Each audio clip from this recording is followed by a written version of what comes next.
What's up, everybody? Welcome to the BJJ Balance Podcast. My name is Matt, Oast Nation, Matt Vega. This is Kenny. What's up? What's up, buddy? We got a lot of good feedback off a couple of our clips that we shared on Instagram. Yeah. One of them hit about, I think it's at 50,000 views now. We're over that for 55, 56 at this point. Yeah, crazy. Well, first of all, I want to say thank you, everybody, for,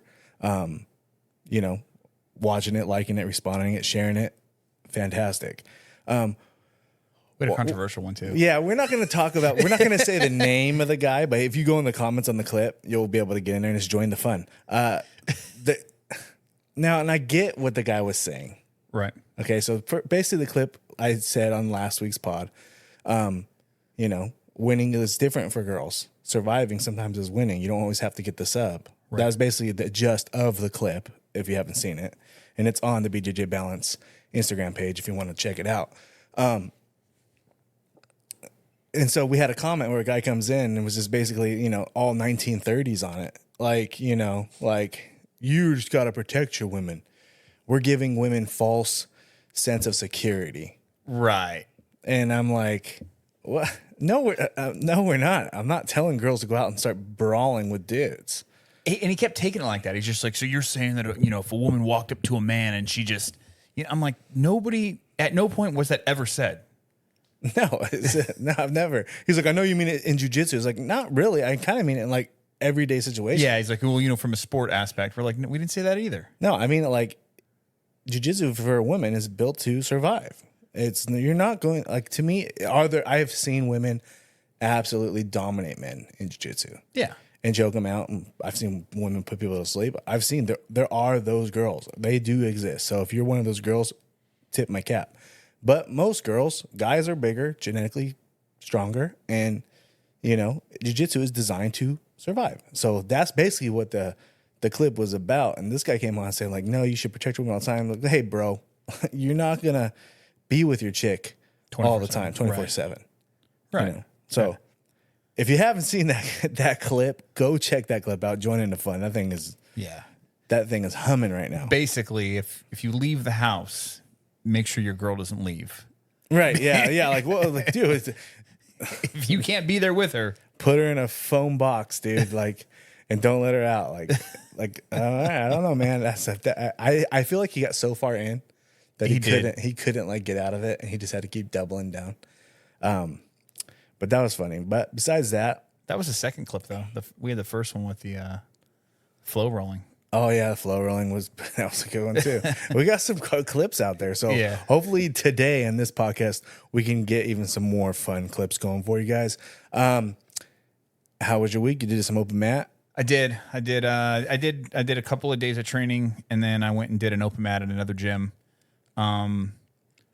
which was nice. I haven't done one of those in a while, so it was just I've done open mats at Murrieta, Checkmate Murrieta, which is nice too. But it was I stepped outside of my box of comfort, and I went to a no-gi open mat at a 10th Planet gym. Very cool, very cool. And someone said, "You're too big." Yeah. You got it. I told you that thing happens. Yeah. I've never had that happen before. So yeah, it was definitely what in the last pod, he talked about 4 things big guys hate. And he was like, give us credit. And a guy came up to me and asked me to roll. And it was like my last roll today. I was like, yeah, okay. I think it was like 7 in at that point. And we were rolling, and I got side control, I got mount, I took his back, I got mount again, went back to side control. Like, it was just all dominant position. But I'm not going to give up my position to go for a submission if it's not a sure thing. You know what I mean? I'm waiting for this guy to make a move, because technically I'm in the advantageous position, so he's the one who should be working, in my opinion. And I'm waiting for him to make some sort of a mistake or a hole or something where I can snag something. Yeah, it's like I've said before, it's not your job to move when you're in a dominant position. Right. Because if it was a real live situation, you're sitting in side control, you're raining elbows on his head. Oh, yeah. Oh, 100%. You're not going for a arm bar or, something that like crazy like that. You're smashing. Right. So it's his job to move. So that's cool, man. So today I kind of want to talk about what everybody talks about, the jiu-jitsu lifestyle. Yeah. What is jiu-jitsu lifestyle? Like, I want to talk about, what do you think jiu-jitsu lifestyle is? I think it varies for people. There's some people dive into it. There's the Mikey Musamichis that are going to go ahead and teach themselves Portuguese. And that's not me. I don't know. I think there's definitely like a family aspect around like a good gym. I can't speak for every gym. I haven't been in every gym, but at least in the gyms that I've had the pleasure of being in, there's definitely like that. More than a community. You know what I mean? No, you get like a brother sisterhood for sure. Yeah. Because you're trying to, well, I don't know who said it. I think maybe Eddie Bravo said it. You know, jiu-jitsu weeds out douchebags. Yeah. You can't be a douchebag in jiu-jitsu because you're going to come in your first day. And you know, douchebags do jiu-jitsu for at least a week. Right. You don't want to get beat by the guy that you think you should be beating. It's a humbling thing. Right. So when you do last, it's all good dudes, man. It's the coolest dudes ever. So if you ever think about trying jiu-jitsu or joining a jiu-jitsu gym or club or whatever you call it, they're all cool, dude. Everybody's cool. Do you think it's different in, say, like an MMA gym where they teach jiu-jitsu versus like a primarily jiu-jitsu school? Well, my experiences when I was in MMA gyms is it's more you're training partners, not, and I guess you could say teammates, but guys are more like they're in it for their own stuff. Right. So especially now, MMA, everybody's cross training like different gyms. Everybody's sparring with everybody. Right. So it's kind of like you don't really have a home gym. You have a home coach. You have your home little corner. Right. But everybody's training at different gyms. Okay. So like it is a little different in MMA. It is a little different in MMA because you're, but jiu-jitsu is kind of, it does have a team feel to it, especially like your class. Like, so your 6 p.m. class, you get to know those guys. Right. Right. And then the night, and then the morning class, like you get like your crew of guys. So, to me, jiu-jitsu lifestyle is when I was like a white belt or coming up, jiu-jitsu lifestyle is the guy who's just like, his whole life is jiu-jitsu. And like, I wish that I could have got that, but jiu-jitsu hit me late in life and I was already established with my job. And my bills were too out of reach to do what he did. But like, I knew one of my professors back in the day, he had a crappy little car. He lived in an apartment with like a mattress on the ground. Right. He taught jiu-jitsu and That's came to it. the gym. Or the guy who lives in the gym. Right.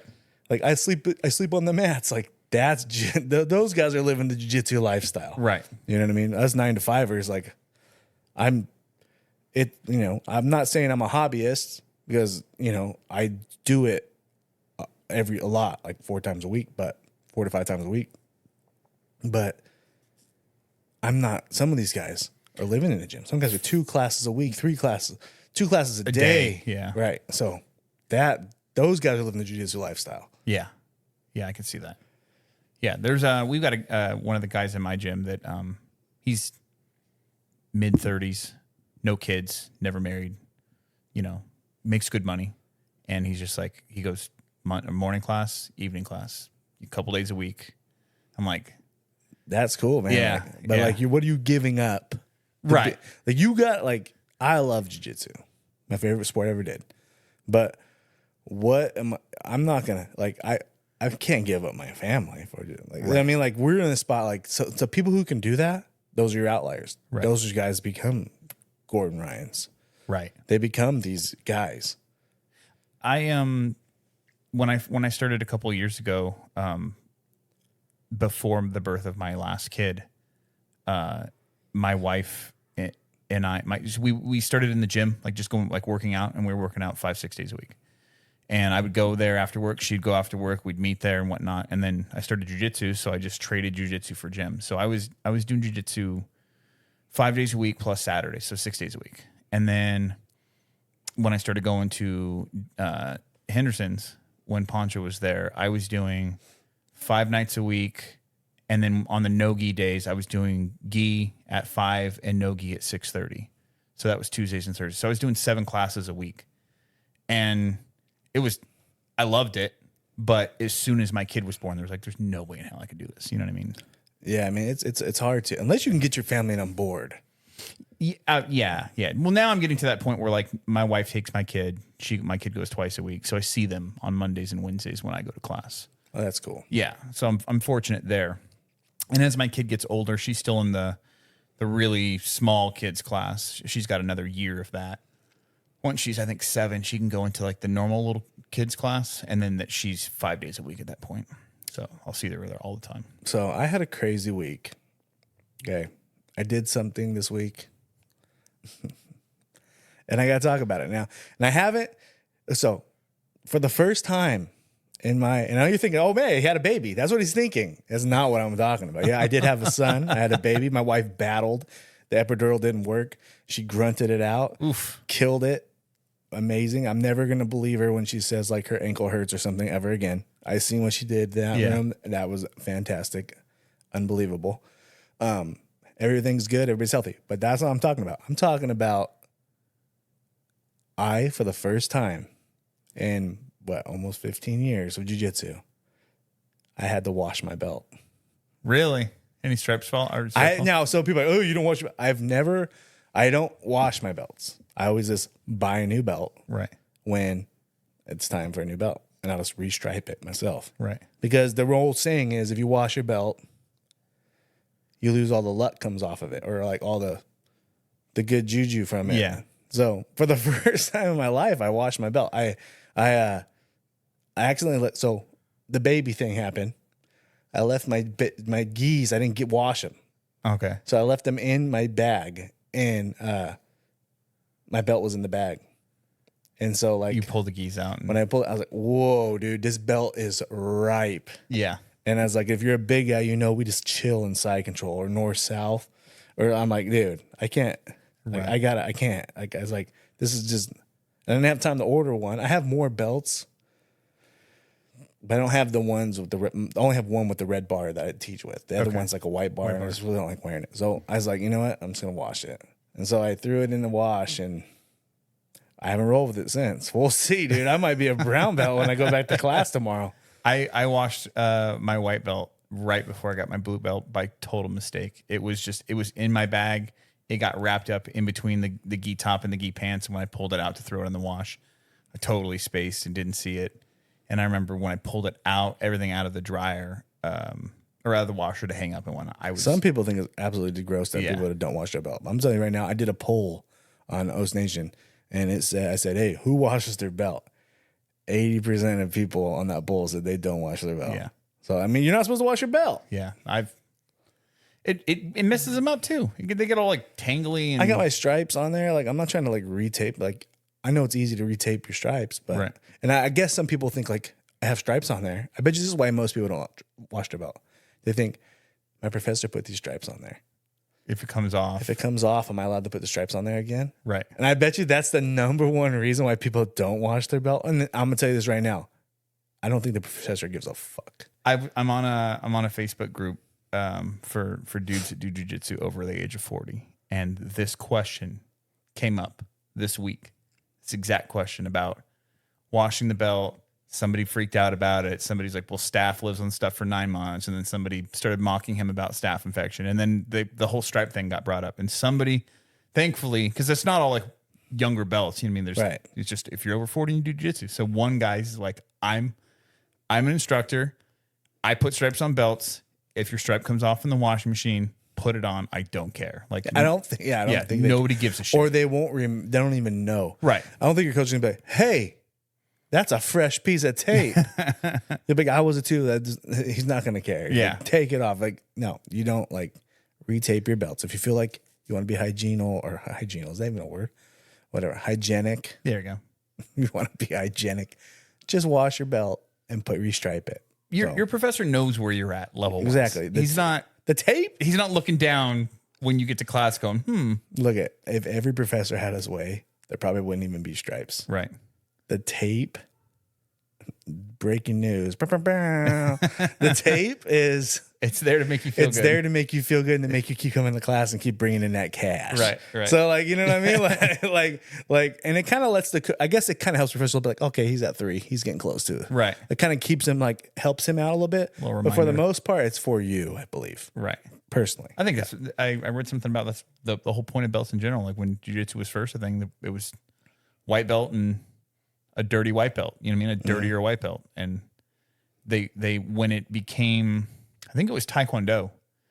I think jiu-jitsu adopted the Taekwondo belt system, but when Taekwondo came to the States, Americans didn't like the fact that there was no like show of progress. So they invented the belt system as like a marketing ploy. I mean, Right. I mean, the reason I literally pretty much almost abandoned no-gi for so many years, like I said earlier, I was working and stuff, so I had to choose coming up the ranks, like what classes I was going to take. I was going to take gi because I was like, I want to belt up. Right.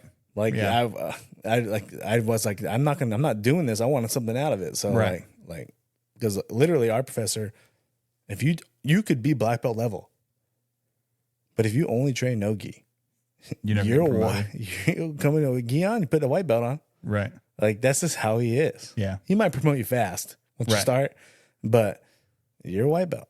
So I was like, I better be selective. So, you know, that's why I chose gi over no gi, because I wanted to say I was a jiu-jitsu black belt someday. Right. So injuries. Never had any. You've never had an injury at jiu-jitsu?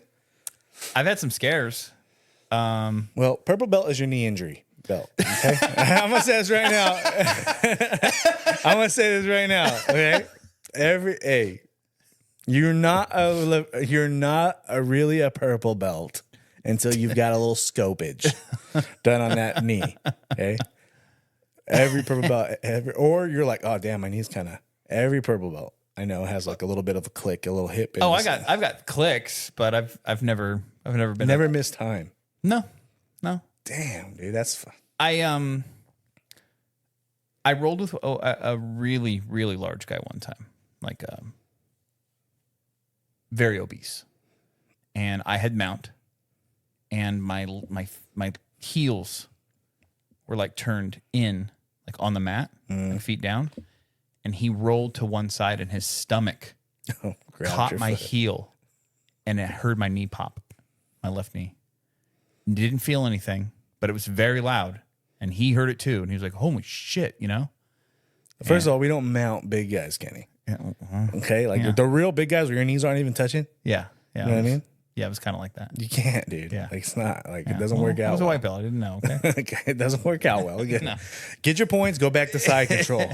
So, yeah, I've had a pop, but that was it. I've had some knee pain in class. Oh, a couple months ago, I was rolling with somebody. I was rolling with a girl, and I just went to like hop over her leg, and when I hopped, my right knee popped, and then like I couldn't fully extend it. Like I just felt like a weird pressure, so I had to like back it off and like slowly like worked it out. And then once I got it straight, I was fine. But it was like that's happened twice. Well, coming from a guy who's had a lot of injuries, me a ton. I think I said in episode 1 everything I've had, but if you want to go back to that one, listen to it. I've had a ton of injuries, so I do think it's beneficial to still come to class. Yeah, even when you're hurt, even if you can't train, even if you're just sitting on the wall watching, right? Because visualizing, you're keeping up with the class, you're watching what's being taught. You know what I mean? Yeah. And like that's still going to help you grow. Yeah. Even though you can't literally do it. Do you do anything at that point? When I came back from my knee injury, no, I was just my ACL. I was just sitting on the side, and you know, they're like, "Come on, sit down." I just sit there, and I just so eager to train. You know what I mean? But like, you can't really do anything. Some people can train lightly, like I'm just going to do technique, or I'm just going to drill. You know what I mean? Right. Be careful with that, because that's never. That never is like, I'm just going to drill. I'll do a right round. Or, hey, watch out for my knee. Like, I get light rolling, but if you're really, really hurt, and you tell your opponent like, hey, let's roll, but my neck and my leg and my ankle, you're not giving the guy a good roll. Right. Okay. You can't attack 3/4 of my body. It's like, hey, let's go. But touch it, my knee. Like, you can't. Like, this is not going to work out well. Yeah. You have to, like, you're not doing him justice. So, yes, you can, but it's not really fair to your partner. Right. So, okay. Coming back from my knee injury. So, my rule is, because I've 100% came back way too soon and then re-hurt myself. I came back from my first knee injury, came back soon, re-injured my knee again because I came back too soon. When you think in your heart you're ready to come back, trust your brain. Give it 2 more weeks. Okay. Like when I don't think I'm gonna come back. Wait 2 more weeks. There's somebody that goes to both my gym and your gym. I'm gonna look at the cameras. He knows who he is. I'm not gonna say his name, but he's been injured a lot this year, and he just keeps going through it. And I'm gonna say his name. His name's Chad. I'm gonna say his name right now. His name's Chad. Chad, you come. Hey, we're getting long in the tooth, my man. You balls to the wall with jiu-jitsu. You're killing it. Let's take it easy. He got silver in pans yesterday. Very good. Or today. Yeah. Today. Yeah. Very good. But yeah. He hurt his Achilles or something, and then he's like rolling again. I'm like, hey. Right. I'm like, hey, dude. He told me, he's like, I got a shoulder injury. And then he took maybe like a week off, and then he came back, and then he then he had a competition. Then he injured the other shoulder in the competition. I was like, dude, you don't have arms at this point. Like, yeah, this man's just not even wiping his ass. and then I think it was like the next competition or maybe 2 after that. That's when he hurt his Achilles, popped his Achilles. Yeah, Chad's a good dude. Yeah, I savage. But yeah, he's the jiu-jitsu lifestyle. That's that guy. 100%. There you go. There's your example. That's him. Yep. His whole life, he'll be at Fallbrook, at yours. He's everywhere. Yeah. He's jiu-jitsu all day, every day. Yeah, he's hitting 3 different checkmat gyms, constant training. He's going to the gym. He's swimming. He's doing red light therapy. He's consumed with it. Now maybe it's not. Maybe I'm jealous. I can't do that. But I don't know if I would if I had that much time. Yeah, I think it's if I look at if I would have gotten into this in my early 20s when I was just fucking off and drinking and being a savage out there, I probably would have been consumed with it. No, I can. Yeah, I mean, and I was at one time in my life. Don't get me wrong. There was when I was purple, blue belt. I was red lighting it. Right. But now as a dad, a husband, a very time consuming career, I wish I had the time that if I had more hours in the day, I could probably do it. But it just comes down to that. We got to come. We're coming to that thing. It's like, do you still want to do your hobbies, or do you want to sacrifice your hobbies so your kids can do her hobbies? Right. Because it's like I'm coming to this thing. It's like, well, my daughter wants to do soccer, and if that's at 5:00, right? You cannot have your wife just do all the classes so you can be selfish with your jiu-jitsu. Right. That's how marriages don't work. Because my wife's gonna want to go do her spin class or whatever. You know what I mean? So it's kind of like you have to So that's where it kind of doesn't get us for the lifestyle part. My wife's an absolute. I call her a meathead all the time because she's up at 4:00 and at the gym every morning. That's wild. Yeah, 4 a.m. It's and good on her because she does that, and that allows me to have afternoons a couple times a week. And I that's the thing is I do classes 3 times a week. If I'm going to go to an open mat on a Friday, I'm only going to do 2 classes that week. That's the compromise that I'm willing to, and that's my internal compromise. I think your wife's got it all figured out because one thing I hate about is the morning routine with the kids. Yeah, I hate it. Can't stand it. I don't like getting the cereal, the clothes, and the backpacks, and where's your homework? All that. Yeah. And I only got one right now doing that. And when I go to train, I'm teaching 5:30. Right. And my wife has to get up and do all that stuff. It's a welcome trade, dude. I'm like, I come back in ready for school. I'm like, all right, let's go. Right. Yeah. I leave before my kid even wakes up. So my wife works out, comes back, does it all. yeah. Oh man. I thought she was working the magic where she was No, at the gym and you had to wake up like, all right, let's get some cereal. No. Like it's like I leave at 5:30 in the morning, 5:30, 5:40, and she's usually because I have a gym in my garage, like right. everything. So she'll work out here. She'll get up at 4. I'd say by like 4:45, she's in the garage after she's had her coffee and everything. The garage gym always seems like such a great idea for me, but for me, it's just too close to relaxing. Same. I have to literally. I could go out there, but the couch is right here. Right. The game's on. I got to walk past the couch to get to the garage. I have to literally and that's another thing why I think jiu-jitsu is so good for exercise, because if the guy has to go. Now you can get mats at your house, and we know everybody knows somebody who has mats at their house. Yeah. But you have to go to get it in. Yeah. You can't and once you're there, you're there. Like might as well train. Right. It's the same with the gym. Like I can't work out in my garage. Once I walk in the Golds or Powerhouse or whatever, I got to lift. So to me, I'm fortunate that jiu-jitsu's on my way home from work, so I have to pass it. And it's like, if I pass the gym, there's no going back. I know me. So it's like I force myself to, if I'm driving home from work and I'm tired, I've had a long day, I don't want to go to jiu-jitsu, I just feel like I'm burnt. That's my cue that I have to go. Like there's no negotiating with myself at that point.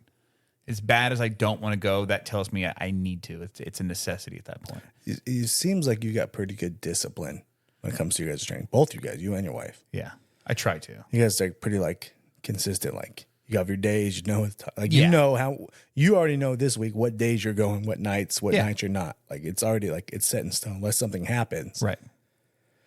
Do you think your discipline came from being in the military? Do you think that helped with your discipline? No. My parents were self-employed, or were. Now they're retired, but always were. And so that that drive to just to do what I have to do, or they instilled in me at a young age, I want to be the best at something because I want to be the best, not for monetary gain, not for publicity or notoriety. It was always it mattered to me to be the best at whatever it was I was doing, not necessarily what anybody thought about it, if that makes sense. So you just kind of, when the military came, it's kind of oh, this is normal. I didn't, when I was in the military, it was, I didn't leave high school with a thought in my head, I'm going to join the military, like a lot of kids have. Mm-hmm. Mine was, I was in college, I got my girlfriend at the time, pregnant, and it was I've got to support a family now. So what am I going to do that? Because I'm not doing it working at Ritz Camera and going to community college. That wasn't, and I was a freshman in college. I was just starting, so it's I'm a long way away from graduating. You were just looking for something consistent, right? So it was okay, my stepdad, he was retired Army, and he's just medical benefits, housing, you're gonna deploy probably, no matter what branch you go into. But if you ever want to see your family, don't join the Navy. I was fair. So I joined the Air Force. Yeah. And I was fortunate to get stationed in Phoenix, so I was close enough to San Diego to where I could go home every other weekend, visit my parents, visit her parents. So it was close enough to home that it wasn't we weren't on the other side of the country where you're never going to see your family type shit. Right. But there's I didn't develop any sort of that discipline. Maybe towards the end, as you start to kind of go up in the ranks, have some responsibility under you, or I don't know. I think once I kind of got adopted by some NCOs that maybe saw something in me, there was that desire to make them proud, right, or kind of follow in their footsteps. Because we have so many ex-military or active military guys in our gyms. Yeah. Oh yeah. And now granted, we're in Southern California, so we're pretty close to Camp Pendleton. So there's we have that. But this is a strangely large military community for being a small town. So how do you think? What are the benefits? Like, why is jiu-jitsu so popular for ex-military or active military members? Structure. There's a couple of things. As a veteran, I can go to a birthday party, a barbecue where I don't know anybody. The second you find out somebody's a veteran, or even just like in conversation, like you figure it out really quickly. There is a sense of like, we shared the same suck, so it kind of understands you. You know what I mean? It's the comp jiu-jitsu shirt. There. Yeah. There you go. Yeah. It's like, oh, hell, you train? Oh, yeah, man. We've been through the same, like if you've never trained jiu-jitsu, you won't understand how difficult it is, not just from like a physical standpoint, but from like a mental standpoint, and the frustration of, especially in your early days, where somebody catches you in some sort of like a stall tactic, and you don't know what to do to get out of it until you've experienced it enough times and figure that puzzle out on your own. So if you meet somebody that trains, like there's an instant bond there. If they've got, I don't know, more than a couple of months that are under them and whatnot, it's like the struggle and the headache and the frustration and the moments of clarity and the things to be proud of in yourself as you advance, in jiu-jitsu and technique and whatnot. And I think that it's kind of the same thing for the military. So I think there's a lot of reasons for it. I think a lot of it would be, a lot of people don't necessarily, when they get out or retire from the military, they don't necessarily end up in their hometown. They might stay close to where, they got out. Mm-hmm. And if the majority of the people that they associated with were still in the military, they're probably within 2 to 3 years transferring out of there and going to a new station. Right. So that family that you were super connected to while you were in is now gone, and now they're in another country, another part of the country. So you need some sort of another family unit to feel connected to. And it's like, you can either go find that in a bar, which a lot do, or you can go find that in some sort of an extracurricular activity, the gym, jiu-jitsu, something like that. Yeah, I think it's a lot to do with team. Yeah. Because you kind of, especially like, depending on what your job is, like a lot of people their job doesn't transfer outside to the civilian world. Yeah, mine. So it's like, I was in there, working on helicopters or whatever. Yeah, I was an aircraft electrician. Can't do that shit in the public sector. So you come out here, you're like, you've basically like, you literally lost your job. Yeah. And you've lost you kind of like your identity. Yeah. Right? Like I was this. Yeah. And now I'm not this. Yeah. And that's a big thing too in the military. It's like, especially if you're 8-10 years into a career, it's just like, if you're a military cop, you're a cop. You know what I mean? If you are, the medical side transfers out. Right. But that's pretty much it. If you're a firefighter in the military, you can't just come out and be a firefighter. You got to go through the whole academy again, starting all over. Which has got to be tough. You know what I mean? If let's say you didn't stay in long enough to retire, you did 12 years as a firefighter in the military, and you come out and it's like, now I got to start over to do what I've just been doing for the last 12 years. From the bottom. Right. I'm a black belt, now I got to put a white belt on. Right. 100%. Like that sucks. Yeah. So it's like, I was an electrician for 4 years on F-16s, not something that's in the private sector. Nobody has a private F-16. No. So I'm not. Tom Cruise, maybe. Yeah. Yeah. I had a buddy that got out shortly after me, and he moved to the United Arab Emirates and worked for their military as a private contractor and made buttloads of money doing the same thing we were doing. I can imagine. Yeah. You're like, take me, bro. Yeah. So, but yeah. I think it's the camaraderie. I think it's the bond. I think it's when you're in the military, it's kind of like, the same mindset of like a sport that's not a team sport. Like, yeah, you train with other people and those people make you better, but it's like you don't promote based off of anybody else. You also can find a lot of like I said, we have a lot of people that do it. So, jiu-jitsu has veterans in it. Yeah. So if you're looking for that bond with people, with guys that you kind of can you know, Right. like you don't know personally, but like kind of guys that like live the same life you lived, Right. you're gonna find them in jiu-jitsu. Right. Yeah. So, yeah, if you're getting out of the military and you're like just kind of going through it right now, like which a lot of people are, it's very sad when you see some of these veterans going through. Totally. Try jiu-jitsu. There's programs for it too. I mean, I don't know a ton about them. I've heard of like the We Defy program. I know they do something with putting veterans in jiu-jitsu schools. They'll pay for like your first year of training. They'll give you 2 gis.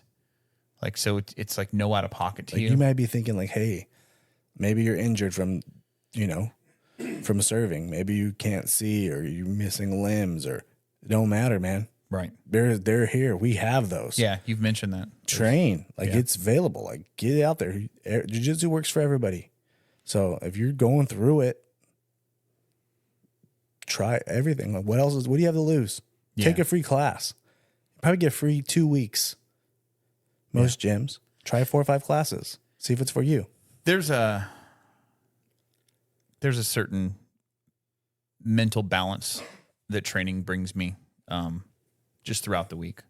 Well, I think we talked about this in the first podcast where I was talking about like the balance of the work life and the training life and the home life and everything. And if I don't train, I'm no good to my family. Like mentally, like I need to go physically work this shit out. And I need the mental stimulation of class. I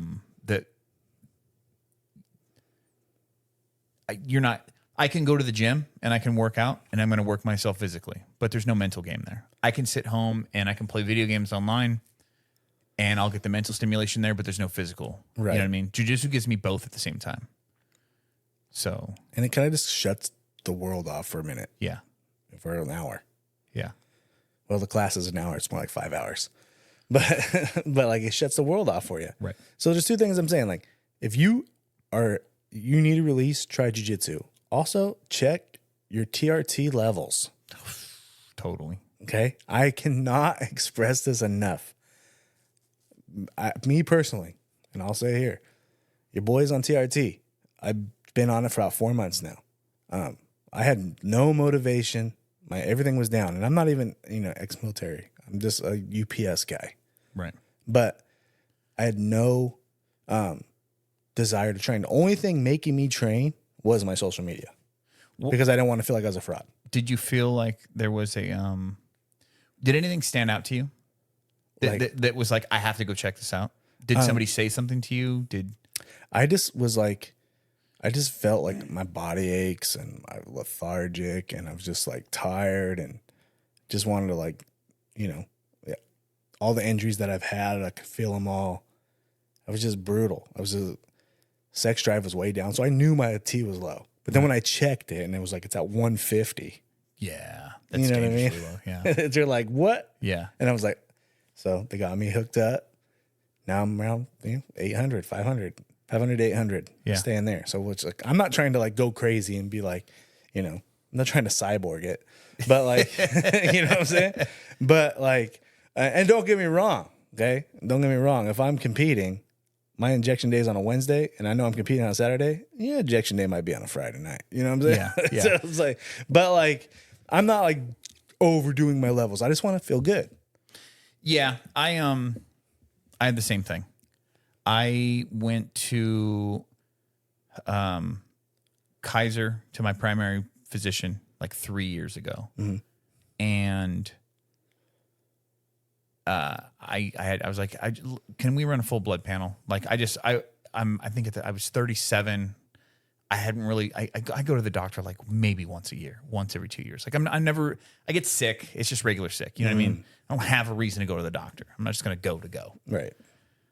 So I go in and I get my levels tested and I was like, I requested specifically. I said, I want a blood panel, but I want to see if I'm deficient in any vitamins, minerals, whatever, so I can, try to correct that, with supplementation. And then I also would like my testosterone tested. And they were kind of like apprehensive about it, which is like weird, but I'm like, they agreed to it. And then it came back and my levels at that time, I think I was like 340 or something like that. And I've seen a lot of different scales. I don't know what the scales are based off of, but Kaiser at that time told me low end, but still regular, still average is 320. High would be like 750. So she's like, or he's like, you're low, but you're still in range. So I can't recommend to put you on TRT right now. And I'm like, that sucks. And I kind of lost hope. A couple of years go by, and my wife starts making comments like, are you okay? Like, are you like, and I'm like, what are you talking about? Like, I was so caught off by it. You know, I'd be sitting here on the couch and I didn't realize it, but she's talking to me. She's having a conversation and I'm not responding at all. Cause I'm like zoned out, and I'm not, it's not like I'm busy watching TV, or I'm just not there. Like, it's like my brain would shut off. It's like that movie Click, where you're just kind of. And then she would be like, hello. And I'd hear that. And I'm like, what? And she's like, I've been talking to you for like 3 or 4 minutes now, and you haven't responded to anything. I'm like, I had no idea. I'm sorry. And I was started training, a year and a half ago at this point. So I was maybe a year in, and I started to ache more. I feel like my sleep got worse. Recovery, like physical recovery. I ached in places I never ached before. Like, I'd be sore, but like all of a sudden, like my fingers hurt, my hands hurt, my neck hurts, my back hurts, my legs hurt. Every part of me, from head to my feet, my toes, everything hurts. And I'm like, dude, something seems off. So I go in. I'm like, I'm not going to go to Kaiser this time. I'm going to go try a private place. And I go to this place by the gym, and set up a consultation. It was all free. They ran my test levels right there on the spot. They bring me back. They're like, you're at 105. I'm like, whoa. She's like, this is dangerously low. So I started that day, and it was like once a week injections. And I went back after like a month. They retested me. I think I was at like 400 or something like that, where they're like, it's a dramatic improvement, but obviously we got some Where to go? Yeah. So they bumped me up, and then 3 months goes by, and I actually went in for my 4-month follow-up last week before last, and I was at 800, and so but I explained, like, there's definite benefits, and I'll get into that in a second. Like, so many things changed for me all the way around, but after like 4 months, I started to kind of feel like maybe things were tapering off. And she was like, they ran my estrogen levels, because I wasn't on any sort of an estrogen blocker yet, because my levels weren't high enough. Now they're like, yeah, you're over. So basically, as I've increased my testosterone, it's now increased my estrogen production as well to kind of balance out. So they're sending me estrogen blockers, which the estrogen will also cause you to feel like achy, and like your recovery is not as good. So they've also now they've upped my dosage, but they've split me to twice a week. So now I inject Mondays and Wednesdays as opposed to just on Mondays. Yeah, they only got me doing once a week. I'm 1 ml. Yeah, 1 ml a week. Or Sunday. I'm Sundays and Wednesdays. Sundays and Wednesdays. So I do it 100 milligrams a week. I'm 0.5 mil. Yeah, half a needle twice a week. And then now the estrogen blocker is supposed to be here this week. So the benefits that I noticed immediately within that first week was sleep dramatically changed within like the first week. Boom. All of a sudden, I was not struggling with sleep. The recovery, I'd say within like 2 to 3 weeks, I felt like a dramatic improvement there, like night and day. The cognitive, the brain fog, that was gone. I have not had that in 4 months. I don't just zone out anymore. So that's been the biggest improvement out of everything. Obviously, sex drive increased as well. And then I would say by month 4, I started to physically notice like muscle definition changes and things like that. Never been, when I was like a gym rat, I would definitely get larger and like have more definition and stuff. But if you don't constantly maintain that like level of, commitment to the gym, that stuff goes away quickly. And TRZ can be, if you don't change your eating, oh yeah, you just get big. Right. So it's like, you gotta, like, if you're gonna be on it, you better take care of it. You know what I mean? So Training is definitely helpful. So I wish I weight trained more. I don't hate it. I just don't like. It's like, why weight train when I could go to jiu-jitsu? Right. That's the whole problem. It's like, why am I going here when I know I could be hitting this class right now? So I do things like I wish I was more consistent. I'll get consistent for a little bit, and then like it tapers off, and like it's like a loose interest in it, whatever. But then I notice like it definitely there's benefits to it. So kettlebell training. I said I have almost 1,000 pounds worth of like free weights. I've got dumbbells set from 5 to 55 pounds. I've got a squat rack, a bench, a treadmill, a row machine. Yeah, all in my garage. I bought a pull-up bar in my bedroom, even though I have one in my garage. So every time I walk by it, when I go into the bathroom, I make myself do 10 pull-ups, and I'll do push-ups. I'll knock out like 100 push-ups a day. Trying to. That's more than me, my man. I don't. So it's just like those little. If I can do that and jujitsu, and if I can try to make myself be more consistent and start doing this kettlebell stuff again. Which, by the way, kettlebell workouts kick my ass. And like a 20-minute workout, dude, I'm dying. But I definitely feel the benefit, and I know there's huge improvements there. But yeah, like I said, if you're going through it, you just have no drive, and you're just like, I work, I come home, I sleep, I'm dealing with my wife. Like that is, you might want to check your levels, man. Like especially as older guys, like you young 22, 28-year-old guys, like you guys are killing it, dude. Do your thing. Yeah. If you want to take some stuff for extra, hey man, that's how I got my low T in the first place. Okay. I freaking wilded it out in my 20s, and now, but like if you're like older, master division, and you're trying to like, just find that little bit of extra, just get your blood work done. Yeah. It's essential. It's essential. And I know not everybody's going to be in a place where they can financially afford it if they can't get it through medical. And I think that's going to change. I think TRT's, the wave of it is becoming so good. Yeah. You know what I mean? That like, I see advertisements for it on like on social media, a couple different companies. And then before I went to the local place, I reached out to them. So there was a medical loophole during the COVID era where they would say that word. I know. You're gonna have to beep. We're gonna get demonetized, bro. You can't say that word. Dude. There's a medical loophole during that from 2020 to now where they were doing telehealth.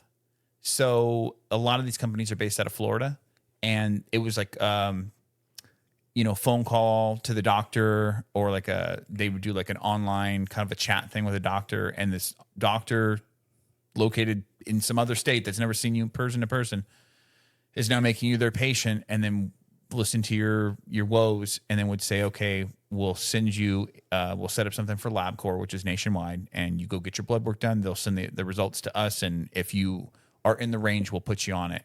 And it was like $60 a month, super cheap. That's not bad. Not at all. I reached out to them, but they sent me something back stating that they just recently changed the law, like within the last 6 months, that the telehealth thing is like it's done now. So if you were already an existing customer, you're good. You were good. You're grandfathered in. But if you're new customer base, they can't do anything for you. So that's where I go to the local spot. A lot of insurances don't cover it. Right. And like, I even called the local place that everybody's going to, and they were like, yeah, we don't do insurance no more. And I'm like, But then finally, my insurance ended up going through it. So now I get it for free. Oh, very nice. But like, I'm assuming you don't have Kaiser? No. Yeah. No Kaiser. Yeah. Blue Shield, Blue Cross. That's and I can switch in the next open enrollment. I think I'm doing that.